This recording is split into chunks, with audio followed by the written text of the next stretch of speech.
chasing a feeling. Hello, everyone. Welcome to Feels Out Loud, brought to you by Becoming Together Therapy and Wellness. This is your host, Tara Martini, along with the fabulous Becky McNattin.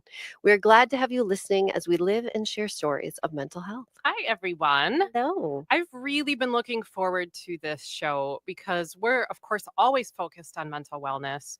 But today we're going to highlight the experiences of parenting and how this can impact mental health for kids and their caregivers, Tara. And being a parent, I've said this so many times, is a challenging role. And it is the most intense of every feel we can have. For sure. I know you would agree with that. Yes. And sometimes us parents, me included, don't have the tools ourselves to navigate the moments as they come up. And so I want to break this down throughout our show today and explore one option. There's many, but one option for promoting healthy self-awareness for caregivers. And to do this, we've invited our guest, Annie Hoff, to the show to help us all understand the concept of conscious discipline, everyone. And now this might be a term that some of you listeners have heard of. Awesome if you have. But if you haven't, you most certainly are not alone. I myself don't know much about conscious discipline, so I'm learning right alongside you all today. Welcome, Annie. Thank you. Welcome. We are really glad to have you here. So tell us about you. So I'm Annie Hoff. I'm a mental health therapist. I worked as a school social worker for a long time. I'm a registered play therapist and a certified conscious discipline instructor. So a certified conscious discipline She's instructor. big time, folks. Yeah, very important. What is conscious discipline? So Dr. Bailey, the author of Conscious Discipline, would tell you it is the answer to the world's problems. But basically what it is. So let's get going. Yeah, seriously. Wow. I know. Yeah, I kind of believe her. I do. So it basically is a model that helps humans become aware and then conscious of our own behaviors that kind of keep us in the weeds. And so, as it relates to parenting or teaching or any situation, and then it offers us tools to be able to bring ourselves back. So we always talk about, like, when I'm in the weeds, that awareness of, oops, there I go again. I'm in the weeds again. And how do I bring myself back so that I can focus on whether it's attuning to what my child needs, whether it's regulating myself so then I can choose what I want to do in this moment. And there's something super empowering about that when you can catch yourself versus, living in your unconscious. And I think that is one thing I love about conscious discipline is that is the key that so many people are not aware of when they're parenting or teaching or working with kids, is how often are we really looking at ourselves and our regulation and the skills that we possess in order to deal with the kiddos in an effective manner. And that is what I love about conscious discipline, is that we are looking at ourselves and looking inward. Absolutely. And with that, another big layer of this is becoming aware of what are some of these mental models which really are protective that were modeled for us. What were some of these models that live in our unconscious? And then that kind of gives us a template of, this is the way the world should be. This is the way kids should behave. This is the way people should behave. And so sometimes those models no longer serve us as adults. Right. So, like, I always talk about, like, I'm a people pleaser in recovery. So I learned at a very young age to be a good girl and listen. But as a grown up, I've learned the importance of being assertive and not always just going with what everyone wants me to do is really going to serve me. And so that, to me, again, is when I talk about the power behind conscious discipline. Like, it's about you. We always say, it starts with me. I'm the safekeeper. And if I can shift how I show up in the moment, then I can help others. And kids are always watching us. And we may be able to model something different. Correct. For them, which is in part what you're saying, recognizing, and Tara and I have talked on the show a lot about self-awareness, recognizing what role we have in a moment, but understanding that we are also, for any children, probably way beyond caregivers, we're modeling things. Always. And Absolutely. Kids are perceiving and receiving those messages. Well, such an interesting topic here. Right now, we are going to take a short commercial break, but stay tuned as we talk through conscious discipline a lot more, everybody. Caregiving and creating a foundation for children's mental wellness. Thank you for listening to Feels Out Loud. We will be back in just a moment.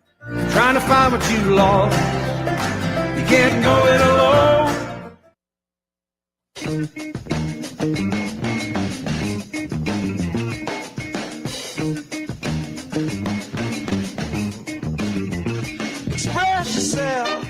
Welcome back to Feels Out Loud, brought to you by Becoming Together Therapy and Wellness. I am Tara Martini, along with Becky McNattin. Let's dive right back into our discussion on conscious discipline. Annie, I would love to know what brought you to the area of conscious Mm-hmm. discipline. And you mentioned it's might solve the world's issues. What makes you passionate about it? So I started my career working with adults in community mental health centers, and I became really kind of took a deep dive into the world of DBT therapy and working with adults with borderline personality disorder, which is a real cognitive, changing your thoughts to help you change your behavior. And so I did that for a long time, and I found that many of my clients had experienced early trauma when they were young. And Sure. so I became curious about just learning more about trauma and about the brain, and decided to shift my career and start working with kids in the school setting as a school social worker. And so when I started to work with my kindergartners that were throwing chairs and running out of the classroom, and I would try to use my cognitive behavior strategies, like, why did you throw the chair? And they would say, I don't know, or they'd tell you, what they think they should say. Right. And so I really felt like I needed more tools. So I went to, I wanted to become trained in play therapy. So I went to a play therapy institute, and one of the classes I took, I read a book called I Love Your Rituals, which is a book by Dr. Bailey. Okay. And I was like, oh my gosh, this makes sense. So from there, I kind of looked her up and everything. And I lived in Kansas City at the time, and they were doing a 2-day training on conscious discipline. And it was Dr. Bailey and Jill Moley, who's one of the instructors. And I can't even explain. I went to this 2-day, and I sat next to this woman who happened to be a certified instructor. And the whole time I'm like, I want to do that. I want this. Oh, like something shook within me where I was like, this is Just resonated with you Mhm. so Yes, much. like- You can tell now, even just when you Yes. talk about it, you're just yes. She's lighting up beaming. everyone. Yeah. Yeah. And I was a new mom. Like I had a 2-year-old at the time, and I hadn't been, I think I might have been pregnant with my son. And so I wanted to learn a new way. Mhm. And so I started writing grants and going to every conscious discipline training I could get. And then eventually I became certified. It took me, I just taught this for a long time, and then I became certified in about 2015. Okay. It became your thing. Became my thing. In your words, or maybe you could use Dr. Bailey's, Mhm. what is the goal of conscious discipline? World peace is what she would say. Yes. Okay. Yeah, like to have conscious adults. Man, we need that. Yeah. I mean, that is her ultimate goal. And she talks a lot about just the power of unity, and that like as we lean into like really seeing each other through the lens of we are in this together. And if we can create safety first, safety in relationship, if we can offer opportunities to co-regulate each other, attune to each other, create whether it's a school, a classroom, an organization, a family that's grounded in safety and connection, then we can, learn the skills we need to solve problems and to lean into conflict. So there's this, adult self-regulation piece, but at the end of it, it's conflict. Like, how do you lean into those moments and repair relationships and problem solve? Wow. Yeah. So if people are wondering if it's world peace is the goal, Just a little tiny goal. a little Yeah. tiny goal. Yeah. I think you also mentioned self-awareness. Mhm. It's a way of drawing ourselves back to the moment. You mentioned going into the weeds. Mhm. Perhaps one goal, maybe a smaller goal than world peace, would be to bring you back to the moment of being aware of you Yeah. and what's going on with you. So how would you say it works? If our Yeah. listeners are like, well, how does conscious discipline Mhm. work? Yeah, I got what you're saying. So what a small goal is to notice. So being aware, that Okay. awareness, we call it noticing. So mindfulness in action is another way of thinking about that. So Sure. the way it works is we have these 7 powers of conscious adults. And so the 7 powers of conscious adults are basically meant to empower us. So if we lean into these powers, for example, the power of perception, if I lean into the power of perception, which tells me that I can choose my perception if I'm aware of it. If I'm aware that and that depending on my perception is going to dictate what part of my brain is getting activated. So if I'm seeing the world through the lower centers of my brain, it's through sort of a lens of protection, or it could Sure. be through a lens of judgment, versus in my executive state, I can see the world through a lens of choice. I can choose how I see things. And if I can choose my perception, I can then compose myself. So an example might be, instead of seeing, so I always tell the story that when my daughter Chloe was like 6 years old, she, I think she wanted me to buy her Lululemon leggings or something ridiculous like that. And I wasn't going to spend $100 on leggings. And so I remember, so I said, no, I'm not buying those for you. And she's like, you need to take parenting classes, not teach them. Right. So if I would have said that to my parents, I would have been like, probably my face would have been smacked and I would have been punished. But what Chloe was saying to me in a really inappropriate way was, I'm mad at you, Mom. I'm mad. You set a boundary and I didn't like that. Yeah. And so I have this amazing opportunity as a parent. If I shift my perception and instead of seeing her as disrespectful or disobedient, really what she's saying is, I'm mad and I don't know how to express this in a way that's appropriate. So I could have said, I probably didn't, but I could have said, wow, you're wanting me to know you're angry. But then I would have said, you know what, Chloe, I don't like it when you tell me that I need to take parenting classes. That's hurtful. So this isn't a permissive parenting. Just so we often get the bad rap that it's permissive. It's just different. It's leaning into these moments that our unconscious might say, nope, that's disrespectful, shut it down. And seeing it as, actually, this is a missing skill and it's an opportunity. Right. Well, and Tara and I've talked on the show a lot about how validation does not equal agreement. And what I hear you saying is we can validate and also help point out to children what an emotion might be. What are we hearing? And offer some validation to that. It doesn't mean we agree with the behavior. Absolutely. Or agree with the way that it's been stated. And so those often get intertwined. Until I can agree with you, I can't validate you. Right. But yes, you can. But we can. It does take a sense of awareness of ourselves and maybe staying regulated ourselves, because people can confront us with something that causes a feel in us too. Yes. But I love that example so much. And maybe even seeing how this could be a pattern in ourselves or in the way that we show up to relationships, specifically in our parenting. Yeah. And you go. I was just going to say that for me, as you're speaking, to me, this whole model could be so transformative for so many facets of life. I think one piece that's missing so much is, wow, like students who are going through an education program as they're learning to be a teacher. I can tell you, I took 0 classes on something like this, where it was learning for me to be perceptive and, looking at myself and how I can regulate, and then what skills I can bring forward to then how I'm going to interact with my students. Imagine if we all carried that model with us into our classrooms for the first time, or into any environment while we're working with kids, how that would really transform the classroom and how you interact, and then what then the students are producing and how they're feeling and how then they feel safe in that environment. And then they offer it to each other. Like, exactly. You create this culture. That's the other piece of this, is the culture that you then create is this culture of helplessness or helpfulness, not helplessness. Helpfulness and regulated adults. And so regulated kids, regulated adults. It's really, how many times are we being asked, like, how do I regulate my kid? How do I help them learn? They don't know how to self-regulate. Well, it starts with us. It starts with us being able to regulate ourselves. And we do that through what's our perception. So if I can see, back to the Chloe story, if I can see her behavior as communicating, I don't have a skill, I'm going to be way more able to regulate myself if I can see it that way versus, feeling dysregulated and seeing her as a little rat. Right. Well, then you're leading with compassion and that curiosity piece we talk about, rather than that judgment, where when you say, a parent comes to you and says, how do I deal with my child?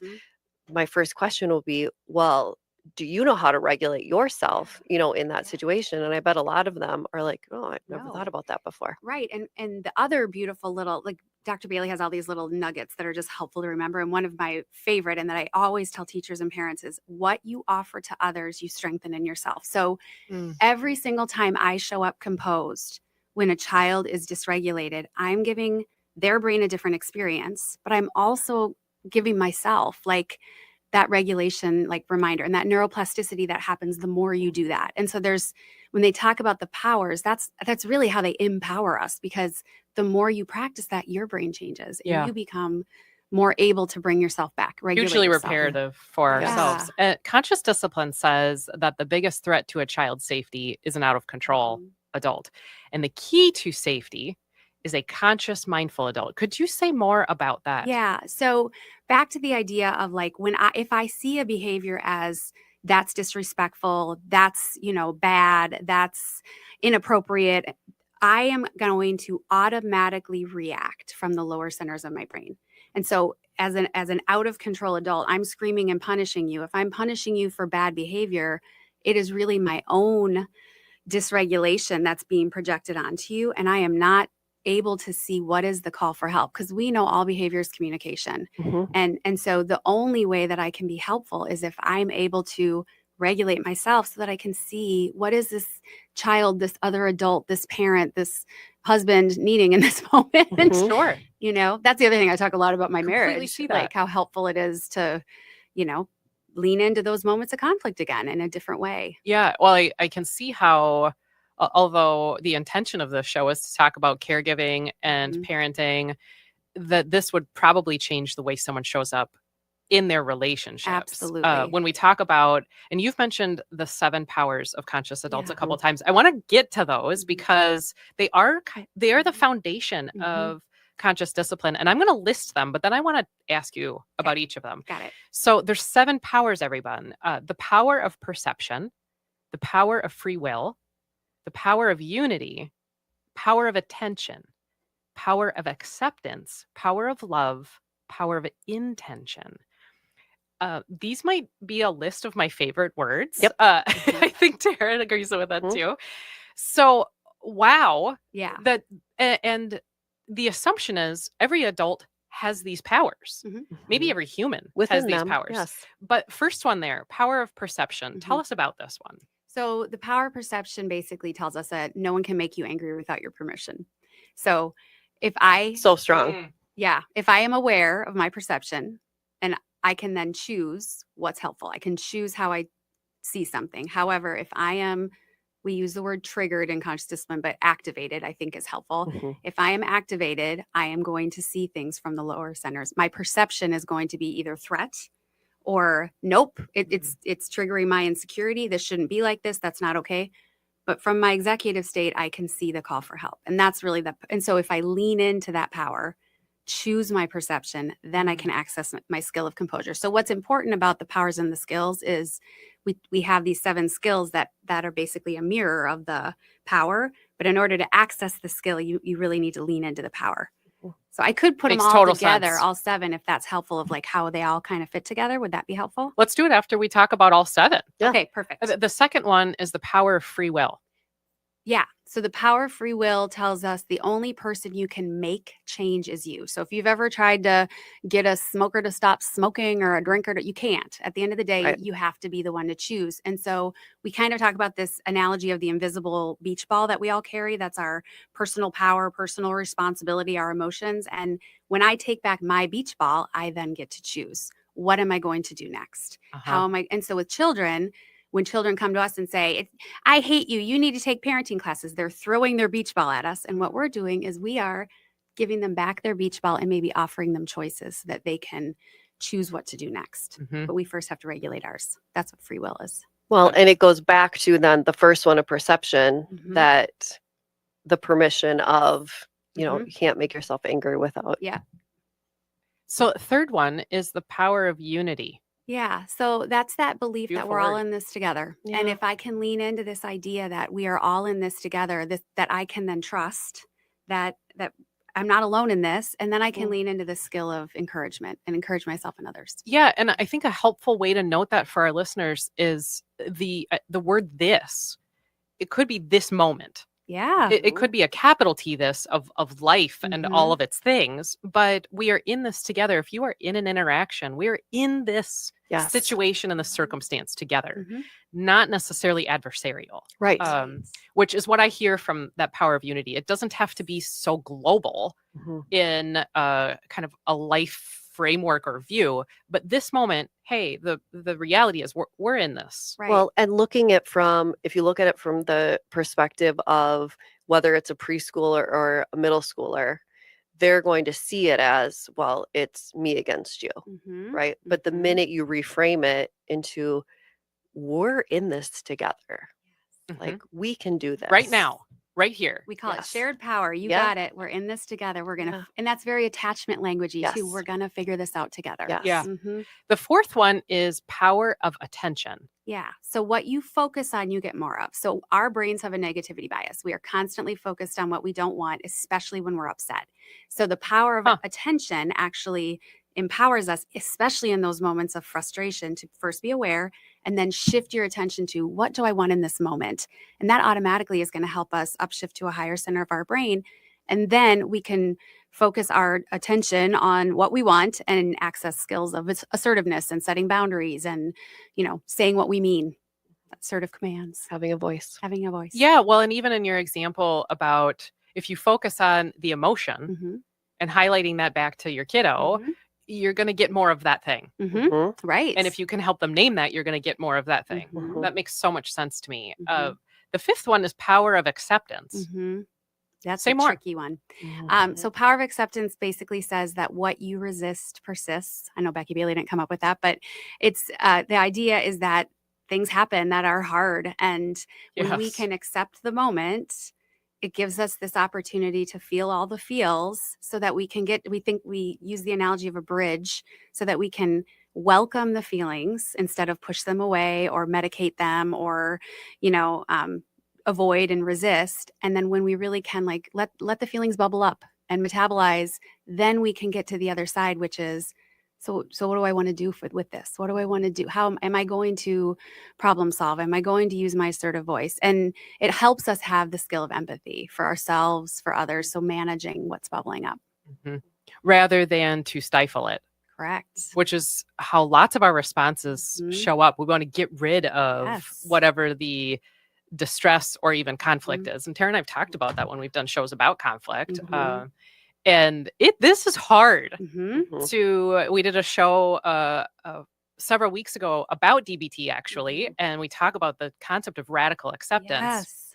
which really is this power of acceptance. Absolutely. It's radically living into that this moment is Mhm. it, and it won't be different because it Mm-mm. is what is occurring right now. Well, Mhm. and I think too, the power of acceptance, I think one thing to point out that's interesting is, for adults, sometimes it's verbal. With kids, sometimes it's nonverbal in that Good point. you can, right away I started creating visuals. Like when you said power of acceptance, I was thinking of young kiddos that I've worked with, and it's almost like a surrendering with Mhm. them where they just like melt Mhm. in that moment of acceptance Mhm. where you see them not try and resist Mhm. and just accept how they're feeling as Mhm. it is, Mhm.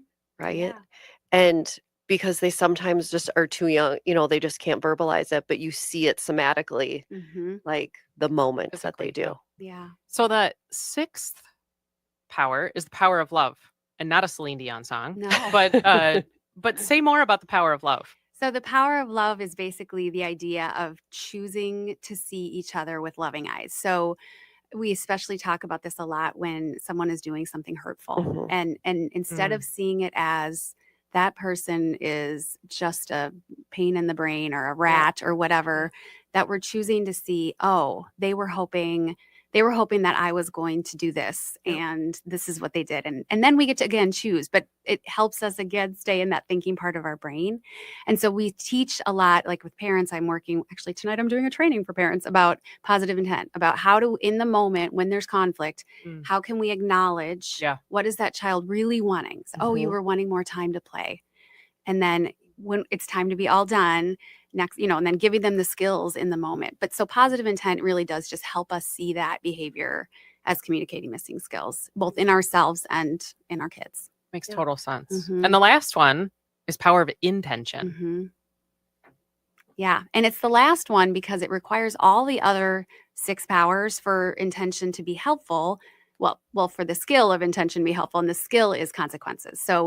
So often we want to know what's the consequence to make kids behave the way I want them to behave. Yeah, Mhm. compliance. Yes, compliance. And the power of intention tells us that mistakes are actually an opportunity to teach missing skills. They And how are. many of us were punished for making mistakes? Mhm. So, Yes. if we lean into the power of intention, if my intention is to punish you, then I'm coming from the lower center of my brain. If my intention is to save you, rescue you, happy you up, then that's coming from another lower center of my brain. But if my intention is to teach you, to help you, to problem solve with you, then I can create opportunities for consequences to be helpful and for them to be motivating for you to learn new skills.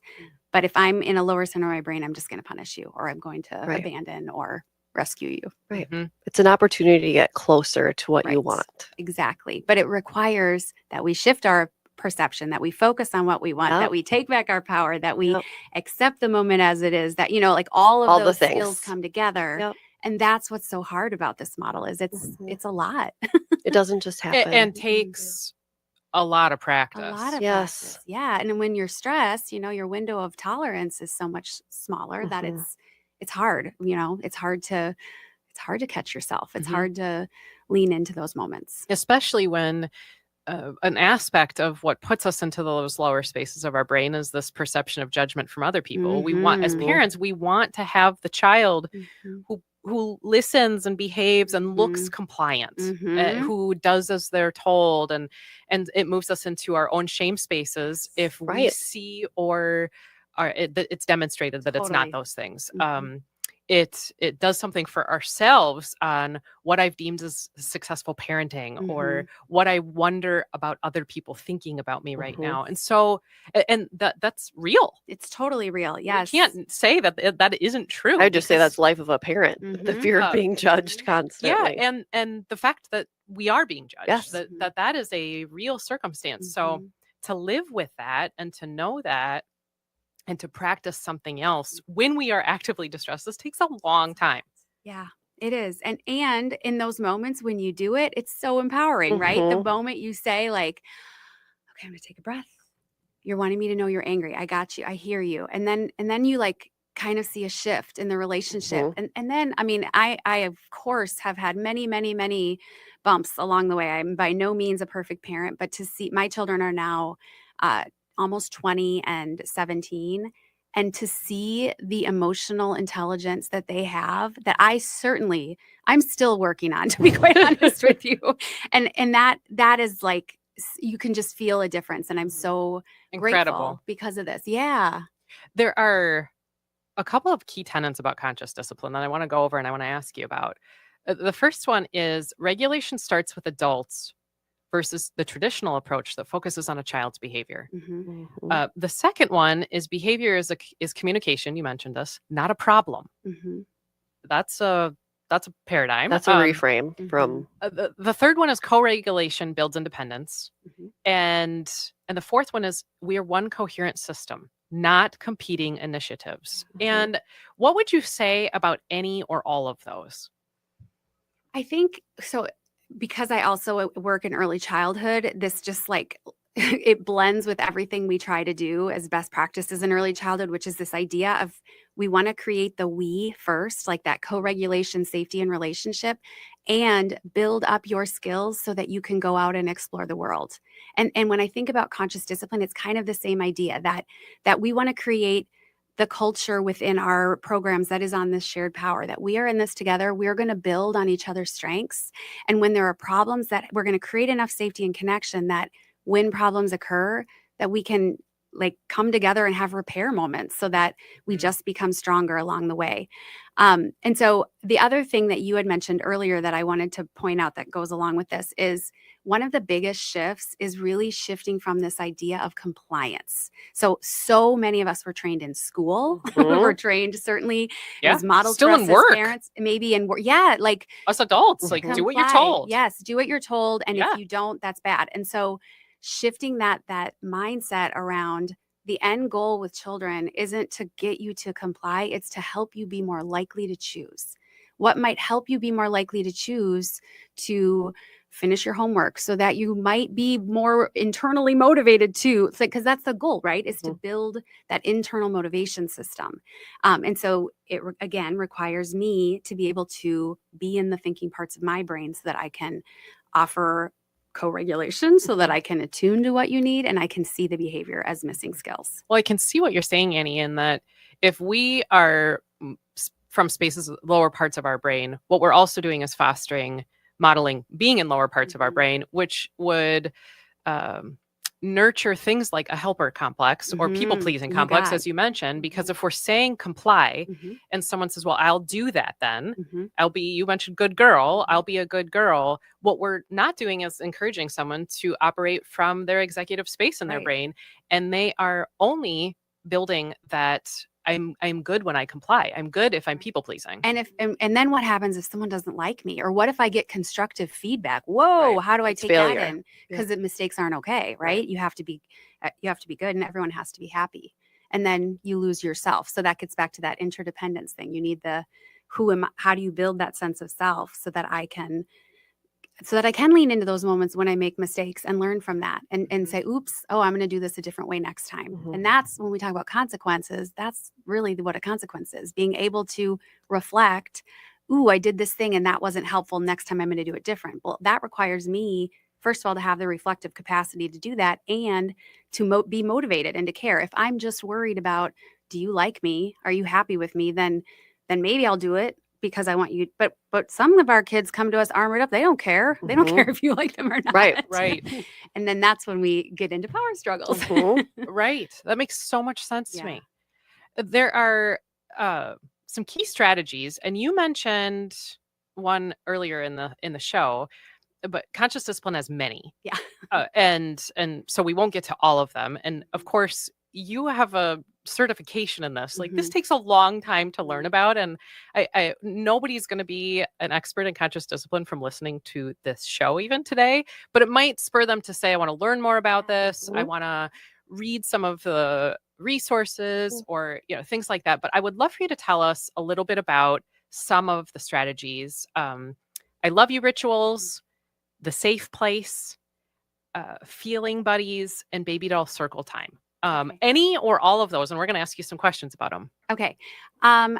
So I think I'll just start with I love you rituals. Yeah, That's the I love fine. you rituals, So which also I just love the name of it. yeah, know. yeah. And that was that first book I read that kind of Yes. interests me. So basically the idea of I love your rituals are intentional face-to-face connections that you can do with your children. Mhm. And they're really, like, I share that a lot with the parents I work with. It's helpful ways to just rebuild this. So many of our kids, just because of the way the world is and how busy we are, it's really hard to truly carve out that face-to-face time. And so I love your rituals. Basically what Dr. Really did is she took nursery rhymes we all grew up with, and she changed them to be more connecting. So instead of the old woman that lived in a shoe, had too many kids, didn't know what to do, she whipped them, blah, blah, blah, she switched it to a wonderful woman lived in a shoe. She had so many children, she knew just what to do. She hugged them and kissed them and rocked them in bed. I Oh. love you, is what she said. And then there's little like finger gestures that you can do with it. So, Wow. and she has a whole book of different examples. It's actually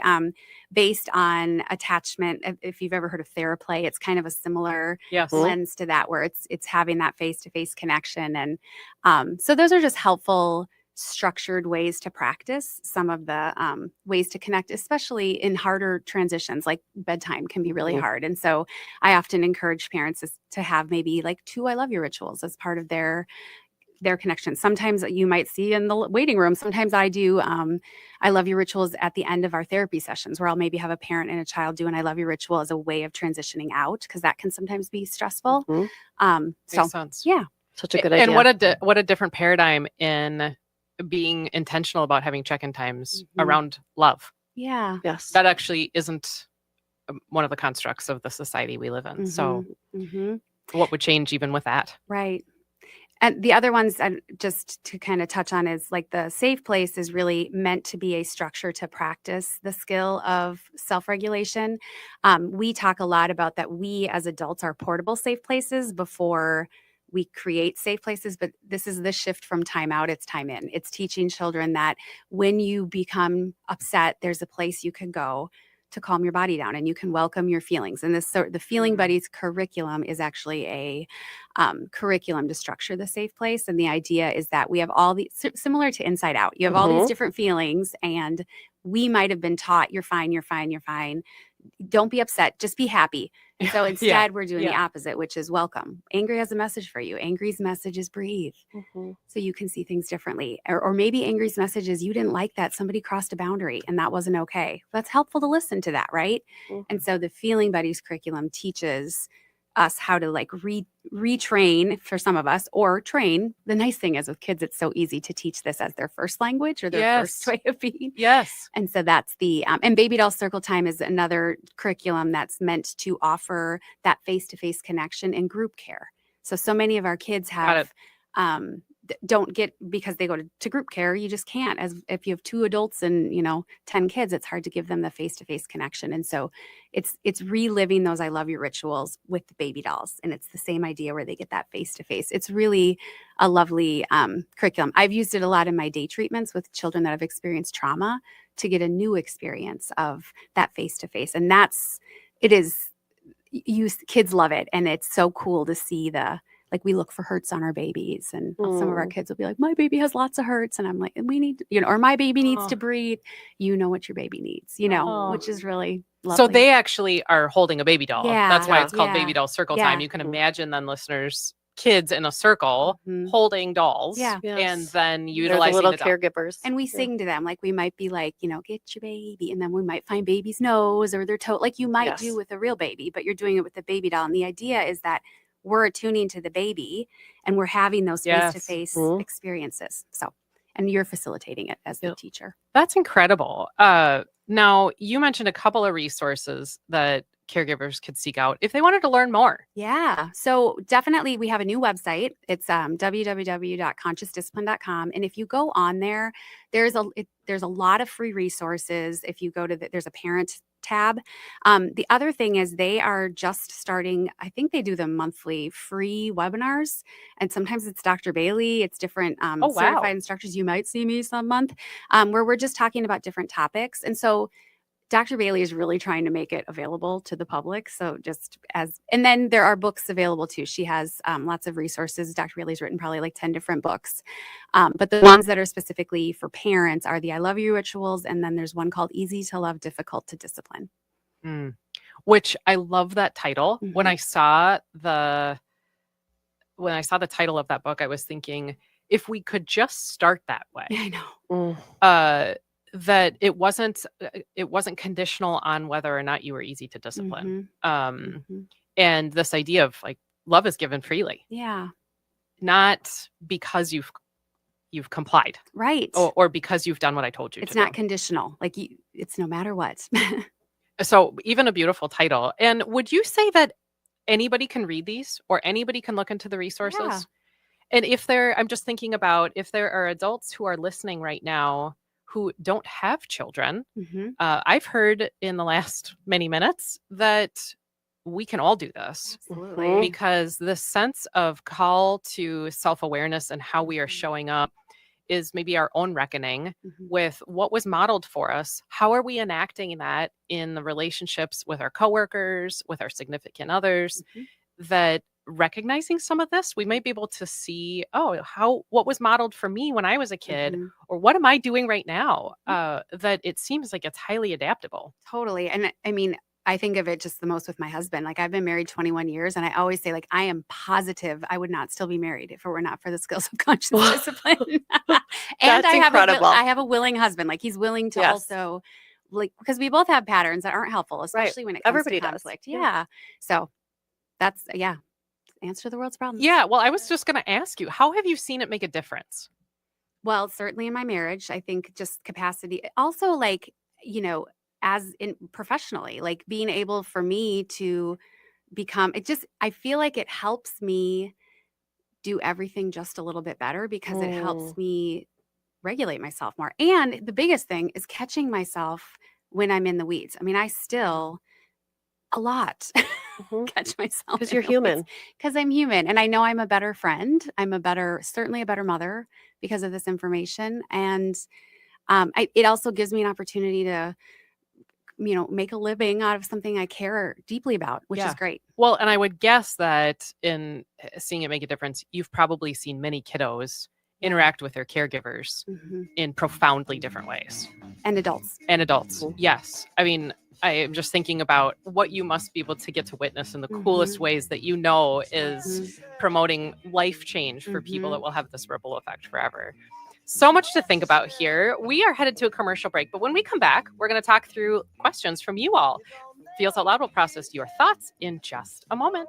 Somebody else, all you got to do now. Nothing to lose.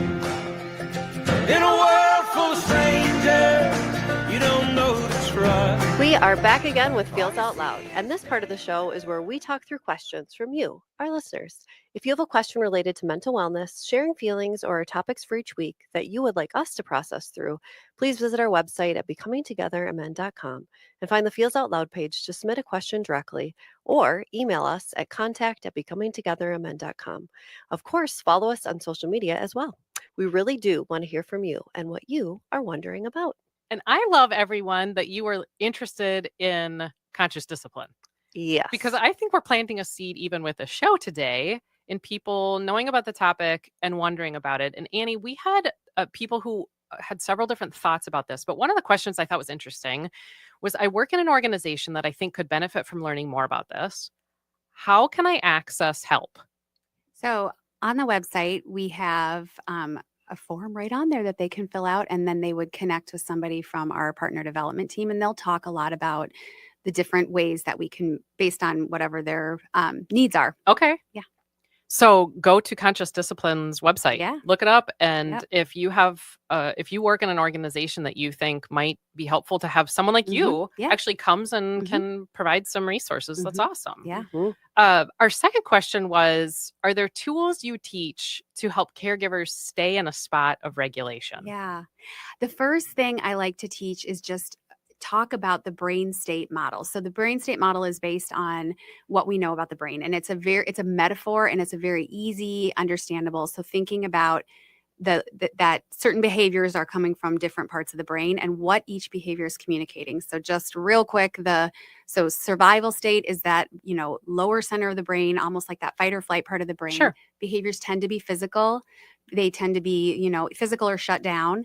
And what the behavior is communicating is keep me safe. Keep me safe. So It's highly protective. right. And so what that might mean is regulate me, co-regulate me, help me make sense of what I'm feeling, right?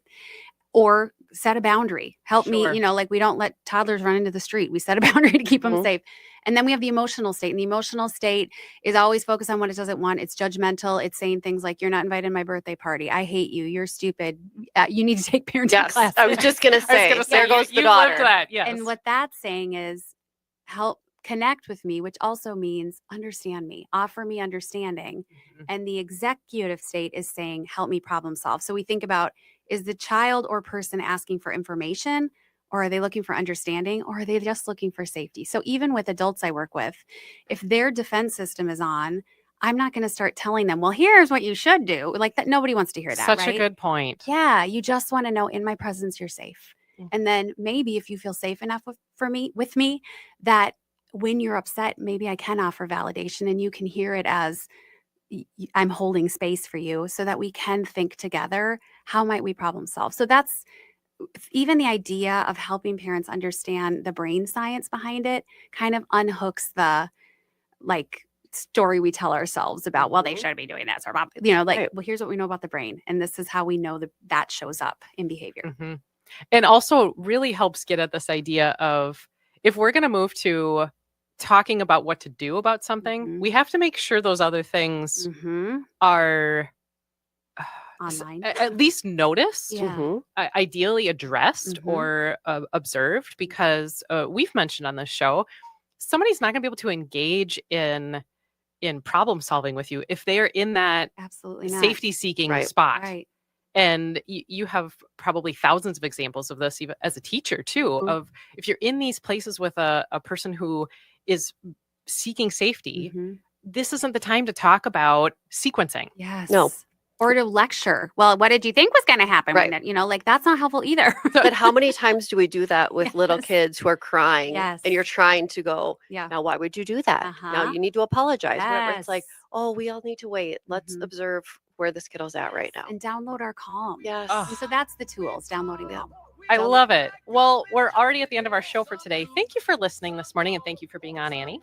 Join us next week as we process more mental health focused topics, and in the week ahead, be kind to yourself, everyone. Remember that connection fosters wellness, and your voice is one that the world around you needs to hear. Share yourselves, friends.